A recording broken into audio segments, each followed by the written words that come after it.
Hey, everybody, welcome back to Author Eke. I'm Travis Davis, your host. Today, I have Michael diMercurio. I hope that's close. I'm sorry to mispronounce. Um, and he has a very interesting background that went from beneath the water to above the water writing books.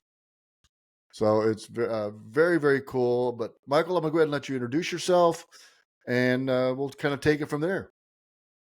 Thanks, Travis. I'm Michael diMercurio. I'm author of the most recently published book, Dark Transit. In a couple of weeks, a new book is coming out called Panic Switch, and that'll be in print and Kindle and audiobook. My books are narrated by a gentleman named Joseph Courtemanche, who is a close personal friend of mine. And of course, every time he mispronounces something, I rake him over the coals. So, As you should. this latest book, it's going to be letter perfect because I audited every single chapter that he narrated, and we only had one disagreement. He insists on pronouncing the name Regina as Regina, rhyming with vagina, which I objected to, and he said that's tough. That's how I'm pronouncing it. Oh my goodness. Yeah, I do the same when I get the audiobook. I go through the book, read the book as they're saying it, because sometimes I can leave out a sentence or two, which sometimes are important sentences. So tell us about your Navy career, but I want to start that you were at the U.S. Naval Academy in Indianapolis, and evidently you had a good time up until your senior year when you did something most, I guess, upperclassmen or something we wouldn't do. So you kind of explain that, because I found it interesting in your bio Well, here. I was pretty much perpetually in trouble at Annapolis, literally from day one. I was a little bit of a smartass, and that's not a good place to be making wisecracks. No. And when I told my parents that I wanted to go to the Naval Academy, they both nearly fainted because they know that I don't take orders very well, and I talk back, and I'm a smart mouth. And the Naval Academy really tried for 4 years, but really didn't change that. I did a cut a corner when I was a senior.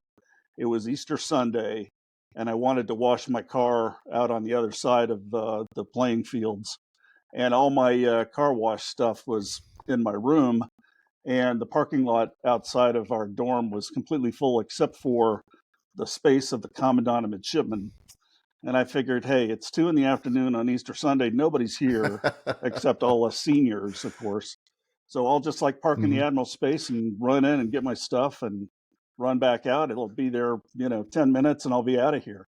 Well, of course, the officer of the watch managed to walk by that and saw the souped up Camaro with the license plate Ramjet parked in the space.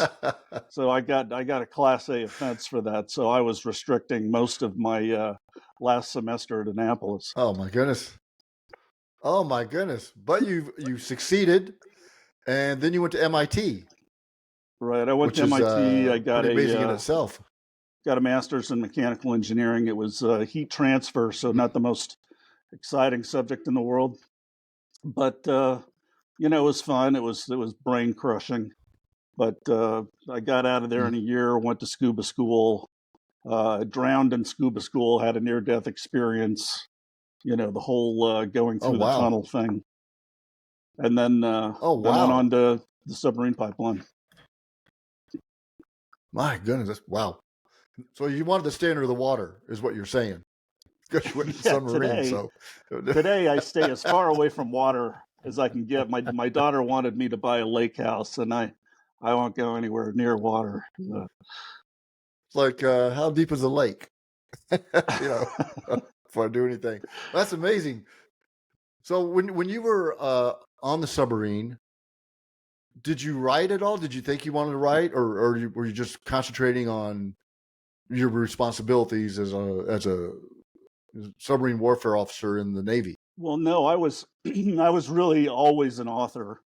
I was writing stories as a child. I remember I got maybe 2 or 3 chapters into a book that I was making my mother type.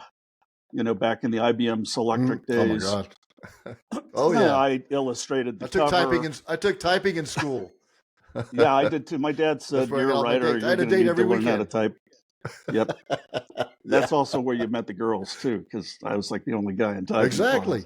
That and So home ec. no, I'd always wanted to write. I think I Mhm. kept a personal journal all through the academy. I think by the time I put my pen down, it was up to like 30 volumes. And when I declared my major as mechanical engineering, Wow. the head of the English department called me to his office and pretty much threatened my life if I did not major in English. So I was more of a writer really than an engineer. And then I just Mhm. kind of continued that after the service. Oh, wow, that's amazing. So, do you take any? I guess you use your experiences in the Navy uh, in your books to really kind of bring out what could have happened, right, in the Oh, Navy. My exactly. uncle I think was in I, World I War gave II, a, was a submariner. oh, really? Yeah. So you probably heard Yeah, he was some 6 feet interesting tall. things. He was 6 feet tall. Yeah. Yeah. Well, Big. when I was in the sub, I was 6'1", which is usually okay Oh, unless you're in wow. the shipyard and wearing a hard hat and banging into valves and Mhm. overheads. But Oh, yeah, in the crazy. novel Dark Transit, there were so many things that were stories from my personal life that I wrote an afterword where I mentioned how each one of them, was an actual event. One of them was the near death experience that started the prologue, and I actually had one reviewer on Amazon that said, "Yeah, that prologue, it was just not credible. I mean, that could never happen." I'm laughing at myself. That's exactly what happened. Okay. Yes, it can. That's what you want in fiction, right? When you write something that's impossible, or it is so improbable that it's probably true. Oh, exactly. Truth is much, much stranger than fiction. You could never get away, Yes. in fiction with some of the things that really happen. So, do you write full time now, or do you have other things, or how much Yeah, effort or time do you put towards your books? I do. I write full time, but the thing about it is I can probably only be in the act of writing maybe 2 hours a day. I probably spend about six Hmm. hours doing general research, and then it takes a Hmm. while to plug back into where I was. So there's an hour before that 2 hour period where I'm rereading. And in the 2 hour period, I'm doing some sort of just in time research, like what is the paint scheme on the Russian president's plane? What does that look like? So you can get, some sort of last minute authenticity in there. And then I'll generally get out about between 3 and 5 pages in a writing session. And by the time that's done, I feel like I've been hit by a truck. Okay, so I Oh yeah. after the last two writing sessions, I've taken a 4 hour nap after each one because it's like squeezing a toothpaste tube until it's absolutely empty. So that, folks, that's telling you that his books have a lot of action. So he's already getting tired just writing it.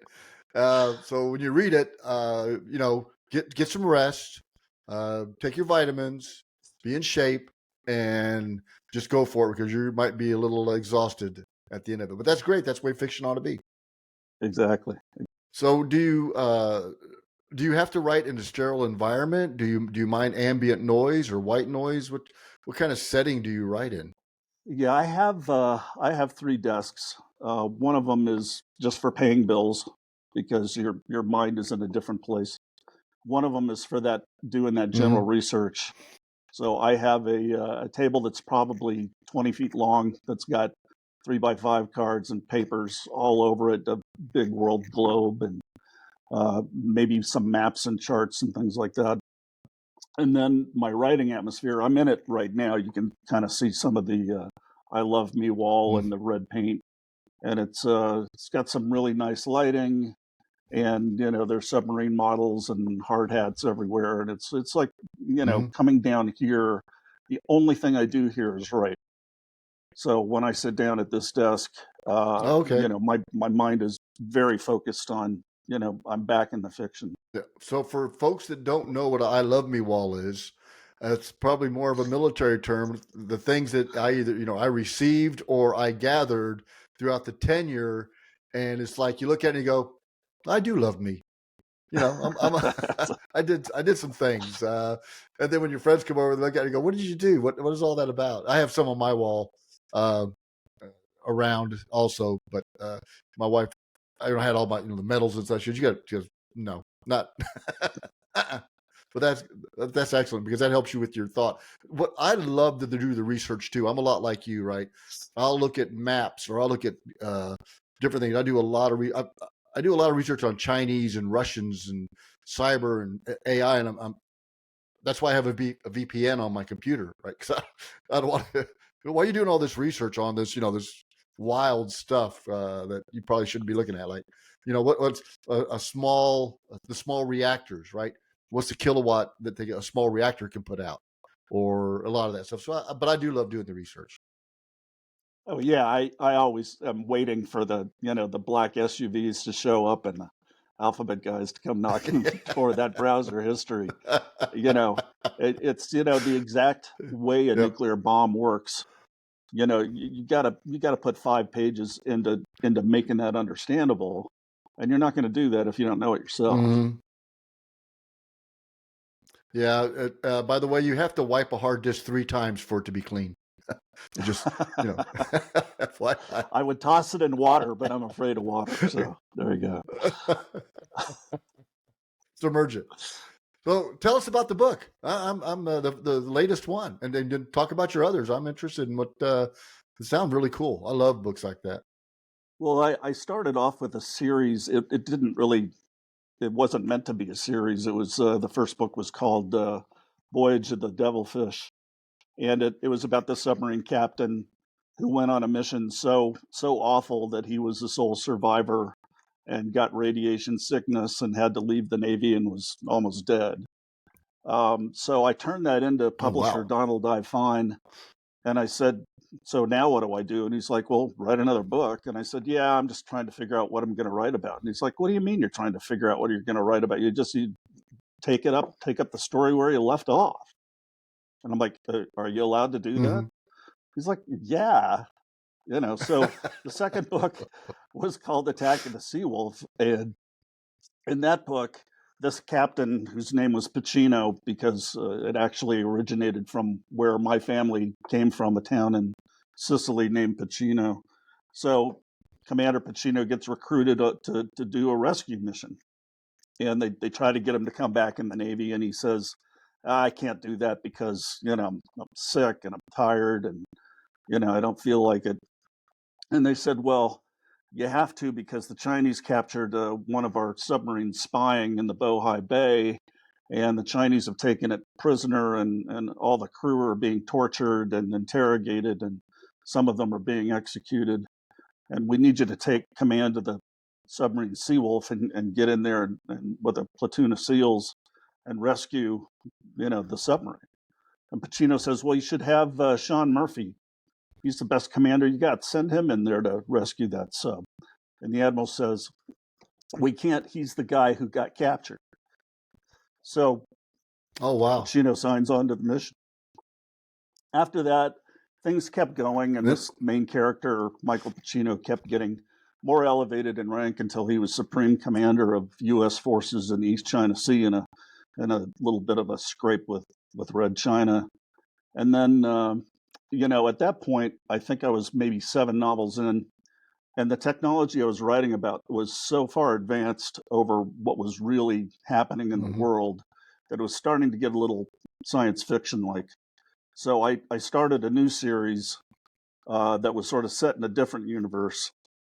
And I wrote 2 books. One was Emergency Deep, the other was Vertical Dive, completely different characters. But, one was a sequel to the Mm-hmm. other. And after Vertical Dive, I took some time off um, and just sort of, you know, had a hiatus. And then when technology sort of caught up to Mm-hmm. where I was at the last book, Terminal Run, I thought, I'm going to jump back into this. So I got the laptop and I went to work and I wrote Dark Transit, which was really about the main character who was the son of Pacino, who became an admiral in the first series. So now the son is sort of a junior officer, non qualified, air breathing, lower than whale poop at the bottom of the ocean, green junior officer Mm-hmm. who's reporting on the submarine Vermont.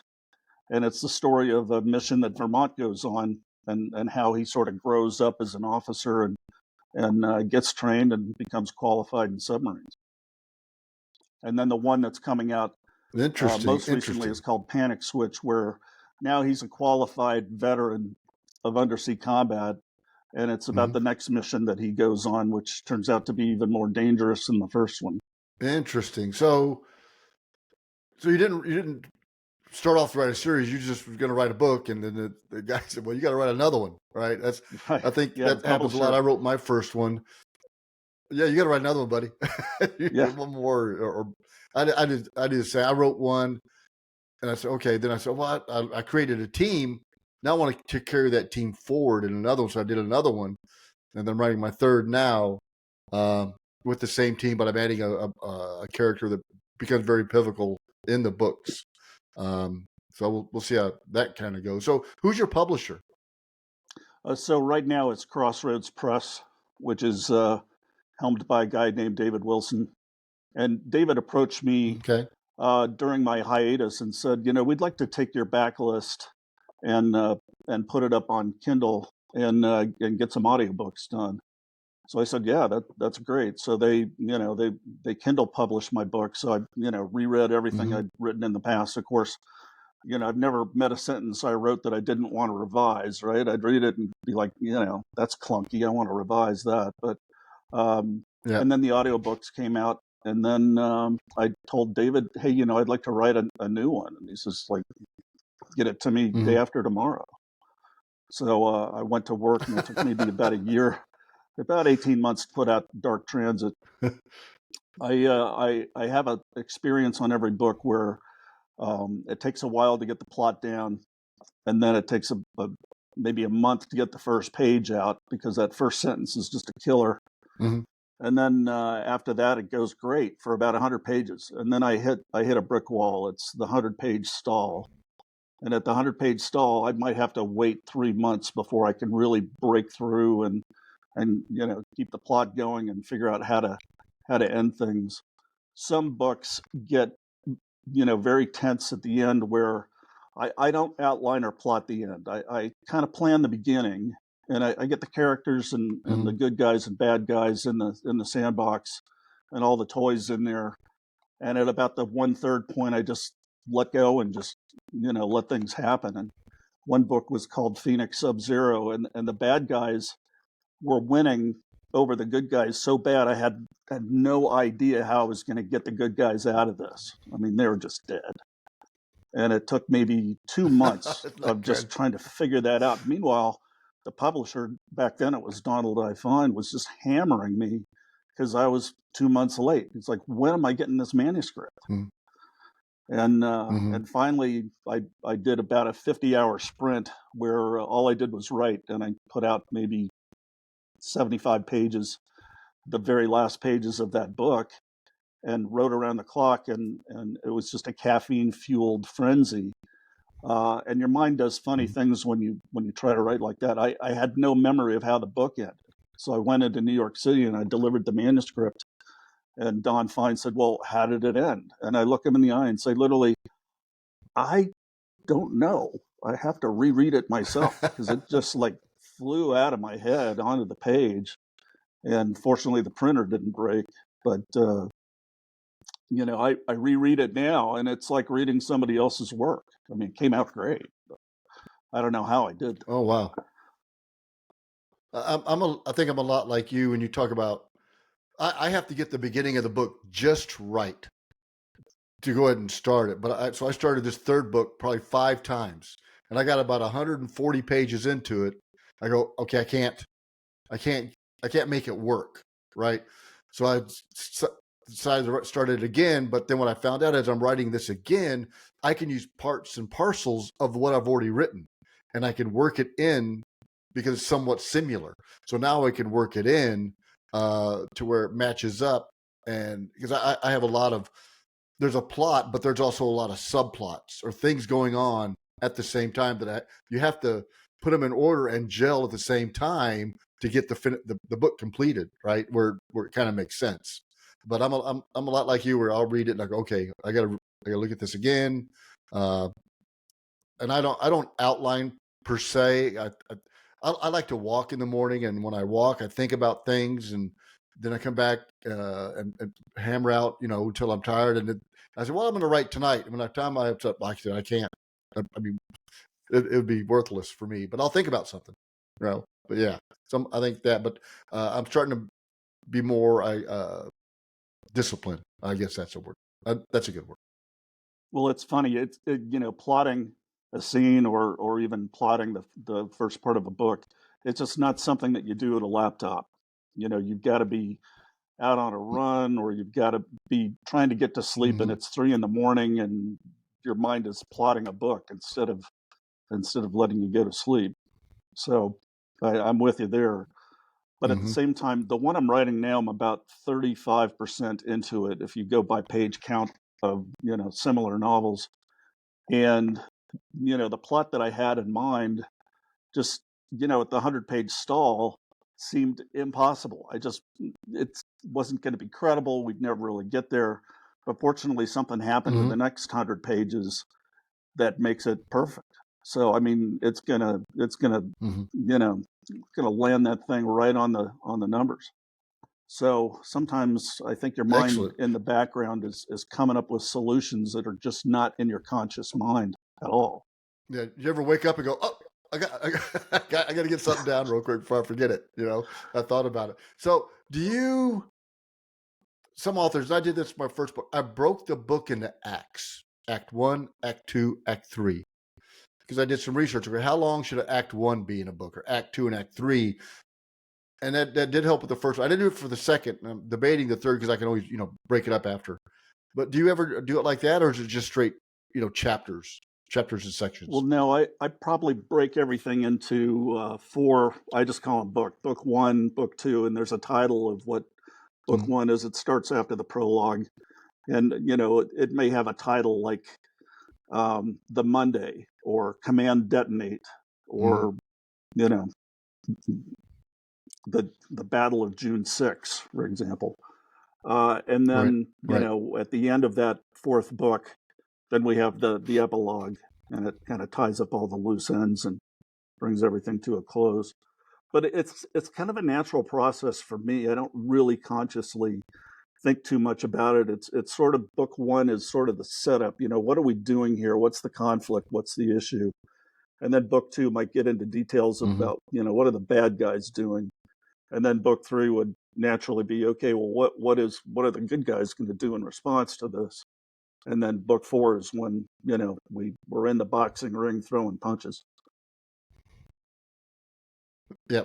I kind of look at it like that. I think also, because I want to make sure that I get what I want to accomplish at the end. I want to make sure I can start at the beginning of it. What's the plot going to be like, and who's involved in that plot, and then more of the details or the technology goes into it, because I do add technology. And I was talking to somebody during a book signing, and I was explaining the book. He goes, oh, so it's like an old Tom Clancy, where it's not like, it's believable, right? But it's not like, oh, that's not going to happen. Uh, so I kind of like that. But I think I have similar writing styles, like you. But so many authors that they have different. Some have to be in a sterile environment, right? There's no noise. There's nothing. They got to sit down and write. And they'll write for 8 hours, and I'm like, oh my god, I don't even know if I think for 8 hours anymore. That would be kind of tough for me. So what do you do in your leisure time when you're not writing and or thinking of diabolical plots? In the summertime, I try to ride my motorcycle as much as possible. And it's funny because we talk about things that you do when you're trying to plot a scene or solve a book Mm-hmm. problem. A lot of my work there gets done on a 2-lane blacktop on top of a bike. In the wintertime, obviously that's not real possible. So sometimes some of that work is when I'm It'd be shoveling chilly. snow. We get about 90 inches of snow here a year. In fact, we got about an inch of snow outside now. I'm surprised my internet connection Holy is smokes! keeping up with us. I better knock on wood because it's satellite connected, and it does not like snowy weather. Oh wow! Oh wow! So I've had couple motorcycles, a few, and I had one, and my brother-in-law came over from Germany, two of them, and we're like, hey, we want to go out to Vegas. So, well, so I got a trailer, but we'll ride it, trailer it, back out all the way out to Vegas. I live in Dallas. But I remember riding through Grand Canyon and the Four Corners. I mean, and it was hot as Hades. You don't even know you sweat. So you get out, you stop your bike, you go, oh, click. I think I need to drink some water. But I love riding motorcycles and things like that. I do like that stuff. And it does help you because you see things, right? You see things in another perspective. Oh And you yeah, could go by the same absolutely. place every day. I've driven from Dallas to Little Rock how many times? And driving back the other day. I go, I've never seen that, and it was old. It's not like they just built it.